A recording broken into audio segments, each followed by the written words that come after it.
Smart city વડોદરામાં road બેસી જવાનો સિલસિલો હજુ યથાવત છે। હરણી એરપોર્ટ વિસ્તારમાં રોડ બેસી જતા ટ્રક ફસાયો। ખાડામાં ટ્રકના ટાયર ખૂંપી જવાથી વાહન વ્યવહાર પ્રભાવિત થયો છે। ડ્રેનેજ લાઇન નાખ્યા બાદ આરોગ્ય પુરાણથી સર્જાઈ છે હાલાકી। નબળી ગુણવત્તાવાળા કામોને લઈને તંત્ર સામે સવાલ ઉઠ્યા। વાહન ચાલકો અને સ્થાનિક રહેવાસીઓમાં ભારે રોષ જોવા મળ્યો છે।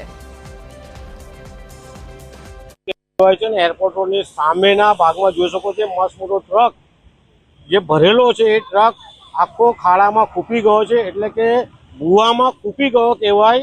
आ रीतनु जो एरपोर्ट मुख्य रोड पर बनाव बनतो होय तो वडोदरा महानगरपालिकाना जे सत्ताधीशो छे अधिकारीओ छे माननीय प्रधानमंत्री और मुख्यमंत्री आवे त्यारे दौड़ादौड़ करी मूकता होय छे आ रोड पर।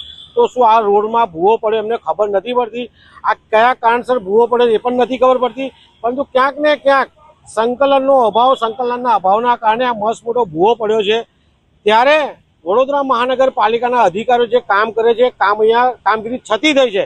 ક્યાંક ને ક્યાંક જો આ ભૂવો ચાલુ દિવસમાં પડ્યો હોત ને કોઈ મોટો ટ્રક ફસાઈને પલટી મારી ગયો તો જાનહાની મોટી થાત।